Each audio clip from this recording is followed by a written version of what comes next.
আসসালামু আলাইকুম এভরিওয়ান। শেখ হাসিনা দেশ পদত্যাগের ৩ দিন পর আজকে একটু স্বস্তি পেলাম, বা আজকে একটু মন থেকে ভয়টা দূর হলো। শেখ হাসিনা পদত্যাগের পরে দেশে যা তাণ্ডব শুরু হয়েছিল তা তো ভয়ঙ্কর। আওয়ামী লীগের বাসায় তাদের দোকানপাট, তাদের যা যাবতীয় জিনিসপত্র পুড়িয়ে ফেলা হচ্ছিল, ভেঙে ফেলা হচ্ছিল এবং অনেক মারামারি হচ্ছিল। এগুলো আমার বাসার সামনেও হচ্ছিল, যেহেতু আওয়ামী লীগ নেতা আমাদের বাসার সামনে, তারও বাসা। তো অনেক ডিপ্রেশনের মধ্যেও ছিলাম বলতে পারেন। অনেক বেশি ভয় লাগতেছিল, যেহেতু বাসার সামনে বারবার এসে মানুষজন মারামারি করতেছিল এবং আগুন লাগাতেছিল, যার কারণে অনেক বেশি ভয় লাগতেছিল। শেখ হাসিনা পদত্যাগের আজকে ৩ দিন পরে দেশটা একটু শান্তি শান্তি লাগছে। আজকে মারামারি ঝঞ্ঝাট গ্যাঞ্জাম কিছুই নেই, তাই আজকে একটু স্বস্তি ফিল হচ্ছে। অহংকারের পতন একদিন ঘটবেনি। আল্লাহ ছাড় দেয়, ছেড়ে দেয় না, এটা বারবার প্রমাণিত হয়েছে। আমরা আবারও প্রমাণ পেলাম শেখ হাসিনার পদত্যাগের মাধ্যমে। তিনি এতটা বার বেড়েছিলেন, এতটা অহংকার, এতটা জুলুম অত্যাচার করেছেন দেশের এবং দেশের জনগণের ওপরে।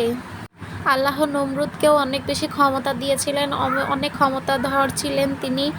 অনেক ক্ষমতাশালী হওয়ার পরেও আল্লাহ তাকে কিন্তু ছাড় দিয়েছেন, ছেড়ে দেন নাই। তার পতনও কিন্তু একদিন ঘটেছেই। সেইভাবেই কিন্তু আমাদের মাননীয় প্রধানমন্ত্রী শেখ হাসিনা, যিনি পদত্যাগ করে দেশ ছাড়িয়ে পালিয়েছেন, তিনি অতিরিক্ত বেড়ে গেছিলেন। একটা কথা বা একটা প্রবাদ আছে, অতিরিক্ত বেরোনা ঝড়ে ভেঙে যাবে বা ঝরে পড়ে যাবে। তো সেটাই হলো মাননীয় প্রধানমন্ত্রী শেখ হাসিনার। অতি বাড়ার কারণে বা অতি অহংকার করার কারণে তিনিও পতন করলেন। আমার আরও একটি কথা আপনাদের মাঝে, যে আপনাদের প্রতি যে ব্যক্তি বা যে লোক, যেই পরিবেশ, সমাজ বা যাই বলুন না কেন, যেই আপনাদের প্রতি জুলুম অত্যাচার বা অন্যায় কিছু করে থাকুক, ধৈর্য ধারণ করুন। ইনশাল্লাহ আল্লাহ একদিন অবশ্যই এর বিচার করবেন এবং আপনি তা নিজের চোখে দেখতে পারবেন। তো আজকে আমি রান্না করছিলাম ডিম ভাজি, কচু দিয়ে, পুঁই শাক দিয়ে এবং আচার তৈরি করেছি একটা, খুবই লোভনীয়। আপনাদের জিভায় জল চলে আসলে আমার কোনো দোষ নাই, চলে আসবেন আমার বাসায় খাওয়ার জন্য।